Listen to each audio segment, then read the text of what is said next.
Pwede po bang makapagtanong ng mga ilang katanungan lamang, Your Honor, para po sa ikababatid pa ng ilang mga bagay-bagay patungkol po sa inyong privilege speech.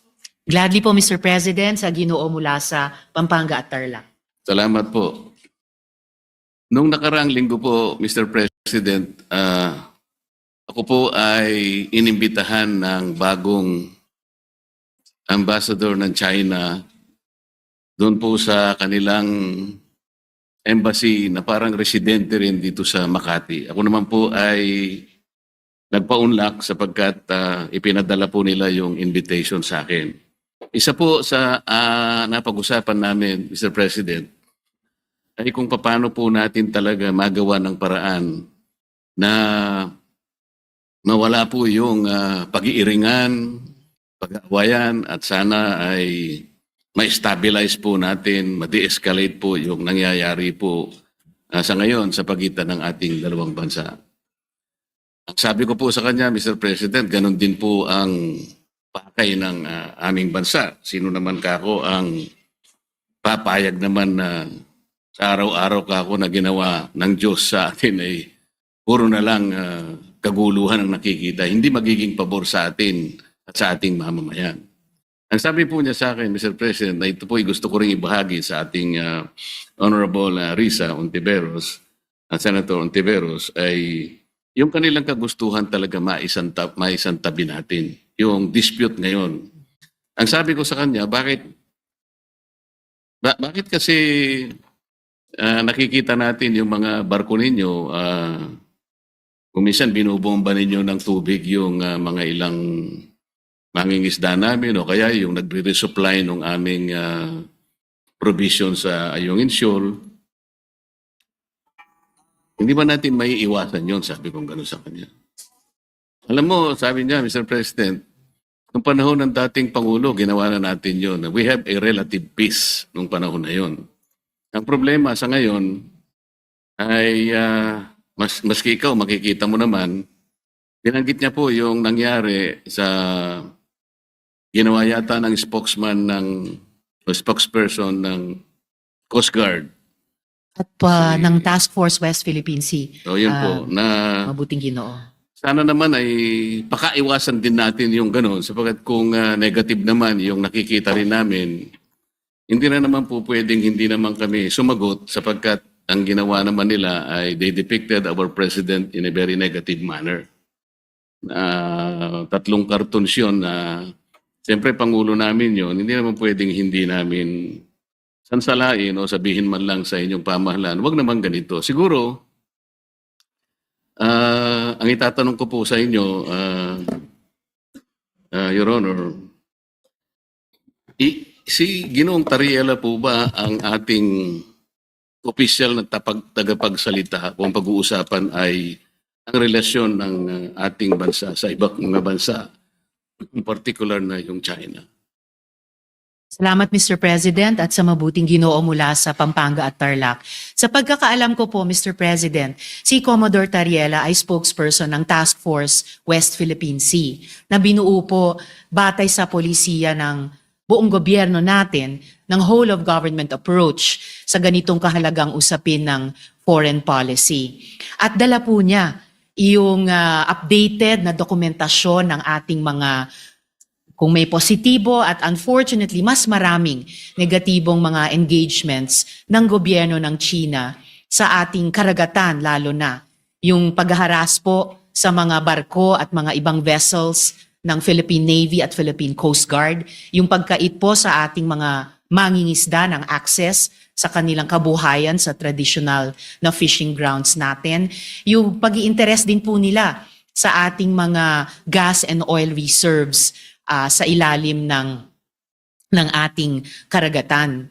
At sa lahat po, so far, nang nasaksihan ko pong mga pananalita ni Commodore Tariela, batid ko po ang kanilang paguyod talaga sa pambansang interes ng ating bansa. Partikular dun sa incident na tinanong ng good gentleman mula sa Pampanga at Tarlac, nagsasalita si Commodore Tariela sa isang forum sa isa sa mga kolehiyo sa ating mga pamantasan at ipinakita niya kung paano kumikilos ang gobyerno ng China led by the Chinese Communist Party at kanilang kasalukuyang presidente. Kung pagpapakita lamang po ng visuals para gawing mas dramatic o graphic para sa mga estudyante, aba po, matagal na pong nanguna ang gobyerno ng China sa ating bansa at sa ating gobyerno, pati po sa iba't ibang mga opisyal ng ating gobyerno. For at least 1 decade, Mr. President, ang mga opisyal na pahayagan ng gobyerno ng China ay nagpapakita ng mga visuals din and overwhelmingly derogatory po ang kanilang mga ipinapakita. Nilalarawan ang presidente ng Pilipinas bilang isang megaphone lamang ng ibang bansa, dinodrawing na parang marionettes lang ang ating bansa at ating mga Navy at Coast Guard vessels ng interes ng iba pang dayuhang bansa. Wala pong ipinapakitang respeto at tahasang pambabastos sa ating gobyerno. So, dun sa idinaing ni Ambassador sa good gentleman mula sa Pampanga at Tarlac, di hamak na mas maraming dapat iwasto sa kanilang pakikitungo sa atin, hindi lamang sa karagatan, dun sa maraming insidenteng nabanggit na, kundi pati sa paglalarawan, literally and figuratively, sa ating gobyerno at ating bansa kapag nagsusumikap tayong magtahak ng isang independent at interdependent foreign policy, Mr. President. Salamat po sa inyong kasagutan, Mr. President. Alam ko po na si Jay Tariela ay siyang tagapanguna ng Transparency Initiative sa ilalim po ng National Security Council ng ating bansa. Ang Transparency Initiative po, Mr. President, ay tinatawag na assertive transparency or measured transparency. Ano po ba ang pagkakaintindi ninyo sa assertive transparency or measured transparency, Mr. President? Sa pagkaintindi ko po, Mr. President, ang assertive transparency ay ibig sabihin, isa sa publiko, lahat ng mga importanteng engagement sa pagitan ng ating bansa at iba pang mga bansa, lalo na sa loob ng ating teritoryo. At particular dito, sa ating dynamic sa gobyerno ng China, ibig sabihin ay hindi magiging mahiyain ang ating gobyerno upang sabihin kapag nga may ganyang mga insidente tulad ng nagbunga ng pagkaputol ng daliri ng isang uniformed personnel natin, yung pansamantalang pagbulag at pagdinig sa ating mga personnel dahil gumagamit ng high frequency radar o mga laser lights, at pati po yung gaya ng nabanggit na rin ng good gentleman mula sa Tarlac at Pampanga, yung pagkait na makaresupply tayo ng maayos sa ating mga personnel sa mga lugar sa loob ng ating karagatan at teritoryo. Na hindi tayo o hindi ang gobyerno magiging mahiyain sabihin ito sa ating publiko at pati sa regional at international community bilang mga bagay na lubos na ikinababahala at nais iwasto ng ating gobyerno, whether ang lehislatura o ang executive, Mr. President. Ang inyo pong binanggit, Mr. President, ay napapaloob dun sa definition ng assertive transparency. Ngunit kung inyo pong isasaalang-alang, Mr. President, yung assertive transparency, ito po yung merong strategic objective na sa bawat balita na ating isa sa publiko o ipapaalam sa ating mga kababayan, ay kinakailangan meron tayong kaparaanan para sa ganon ay matiyak natin na ang ating paglalahad o pagbibigay ng impormasyon sa publiko ay hindi magiging cause ng panic o kaya ay maaring ma-misinterpret ng publiko. Ibig sabihin, meron pong kaakibat na responsibilidad na maiwasan natin ang hindi pagkakaunawaan. Kasi pag nagkaroon po ng misinterpretation, lalo pong lalala ang isang maliit na problema. Yun nga ang nangyayari po sa atin ngayon, Mr. President, papalaki ng papalaki.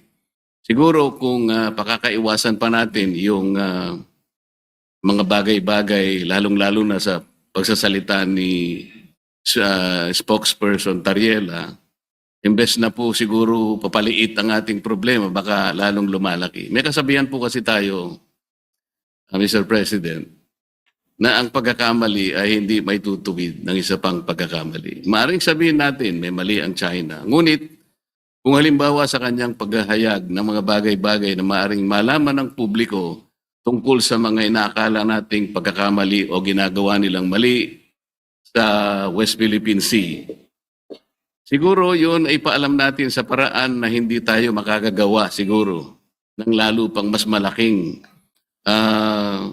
pagkakamali na katulad po ng ginawa niya. Kailangan po bang gumamit pa siya ng mga cartoon caricatures para ipakita niya ang Pangulo ng China sa isang negative at isang nakakahiyang mga pamamaraan.